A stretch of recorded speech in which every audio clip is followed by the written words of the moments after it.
Imagine you're standing over a small pile of dry moss, and it's the only thing standing between you and the coldest night of your life. You don't have a lighter. You don't have matches. You don't even have the concept of either one, because they haven't been invented yet and won't be for hundreds of thousands of years. What you have is two pieces of wood, a rock, and maybe 40 minutes of daylight left. And here's the part that should stop you cold. For most of the time, humans have existed on this planet. Most people alive probably couldn't do what you're about to try. Not because they were lazy, not because they were stupid, because creating fire from nothing, with your bare hands and whatever's lying around, might be one of the hardest physical skills our species ever developed. Today, fire is a button, a switch, a lighter you found in a junk drawer. You don't think about it because you've never had to. But for the overwhelming majority of human history, fire wasn't something you made. It was something you kept. There's a difference between controlling a fire and creating one, and that difference is bigger than most people realize. We know humans were using fire far earlier than most people assume. At a site called Wonderwerk Cave in South Africa, archaeologists found burned bone fragments and ash deposits dating back roughly 1 million years. That's evidence of controlled fire use, meaning early hominins were tending flames, feeding them, keeping them alive inside a cave. But controlled use isn't the same as ignition. It's entirely possible, maybe even likely, that for a huge stretch of that 1 million years, humans weren't making fire. They were finding it. Lightning strikes a tree. A wildfire sweeps through dry grassland. Volcanic activity leaves smoldering ground. And somewhere in that chaos, an early human picks up a burning branch and thinks, this is useful. Keep this alive. And once you have that flame, losing it becomes the single worst thing that can happen to you. So groups built their entire lives around not letting that happen. If your fire went out and you didn't know how to make a new one, you were in serious trouble. You needed to find another group with fire and hope they'd share. That's why some of the earliest evidence of fire transport is so important. Groups carried smoldering coals wrapped in green leaves or packed inside a specific type of bracket fungus that could hold an ember for hours without dying out. It was slow, it was fragile, but it worked, and it meant you never had to solve the much harder problem of creating fire from scratch as long as you never let it go out. So when did humans actually crack that problem? The honest answer is, we're not entirely sure. And that uncertainty is part of what makes this so fascinating. The clearest, most reliable evidence for deliberate fire-starting technology comes from a period starting around 40,000 to 50,000 years ago, when specialized tools start showing up in the archaeological records specifically designed for one purpose, making sparks or friction on demand. There are two methods that show up again and again across completely unconnected cultures, which tells you something. When two isolated groups on opposite sides of the planet independently invent the same solution, it's usually because that solution is the most logical one available given what they had to work with. The first method is friction.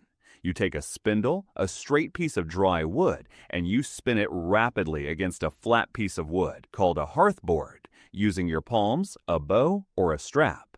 The friction generates heat. Eventually, that heat produces a tiny ember in the wood dust that collects at the base of the spindle. You transfer that ember into a bundle of dry tinder, and you blow on it gently until it catches. It sounds simple when you say it like that. It is not simple. The wood has to be exactly the right dryness. Too wet, and you'll never generate enough heat. Too dry and brittle, and the spindle can crack under the pressure.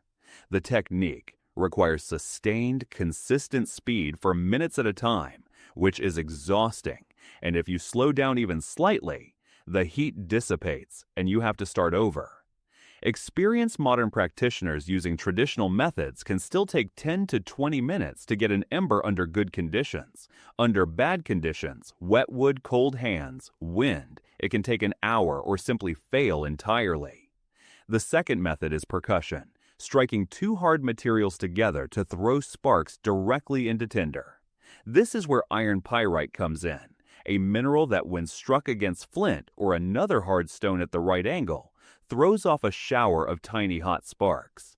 This is a completely different mechanism from friction. You're not generating heat through movement. You're literally shaving off microscopic hot fragments of metal from the pyrite itself. And we have direct, undeniable proof that this method was in active use because of one very famous frozen body. When Ötzi the Iceman was discovered in the Alps, 5,300 years old, preserved almost perfectly in ice, archaeologists found his complete fire-starting kit still intact in his belt pouch. Flint, a lump of iron pyrite, dried tinder fungus, prepared and ready to catch a spark, extra plant fiber tinder as backup. Think about what that kit represents. This wasn't someone improvising in a moment of need. This was a fully prepared, purpose-built toolkit, carried on his body at all times, the same way you might carry a phone charger. Fire starting wasn't a skill Ötzi hoped he'd remember how to do. It was a system he'd already solved, with backup materials in case his first attempt failed, and the tinder fungus itself deserves attention, because choosing the right material was just as important as the technique. Different fungi barks and plant fibers catch sparks differently. Some hold an ember and smolder for a long time without bursting into open flame, which is exactly what you want when you're trying to transfer that spark somewhere else without it dying in the wind. People weren't just gathering random dry material. They were selecting specific species for specific properties, the same kind of specialized knowledge that let them identify which bark relieved pain or which plant stopped an infection. Now here's where it gets genuinely strange. Some researchers argue that Homo sapiens and Neanderthals may not have had equal mastery of fire-starting technology, and that this gap, small as it sounds, might have mattered more than we'd expect.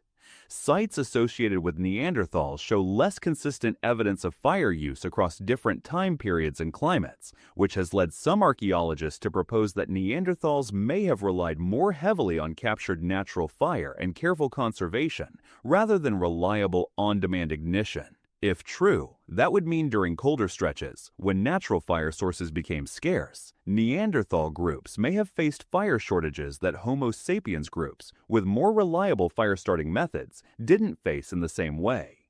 This remains debated, and the evidence isn't settled, but it's a striking possibility that mastering fire from nothing may have been one of the quiet advantages that helped determine which species was still here 50,000 years later.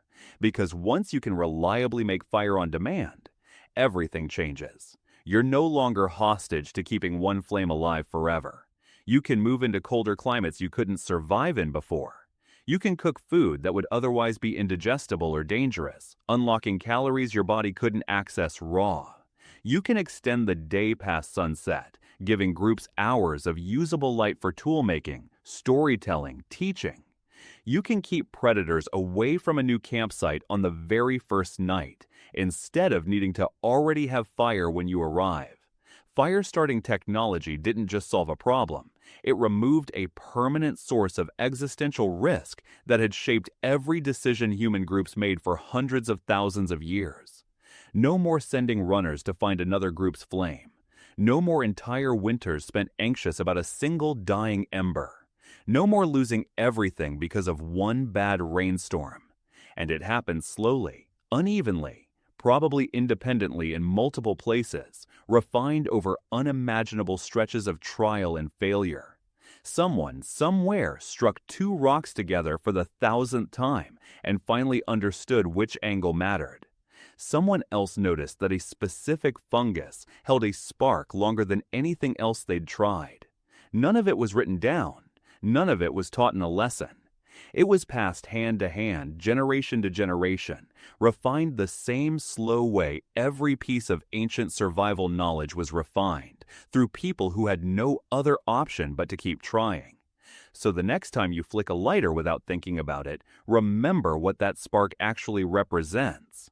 Somewhere behind that tiny flame is tens of thousands of years of trial, failure, and inherited knowledge, solving a problem so fundamental that solving it may have quietly reshaped which humans got to keep existing at all.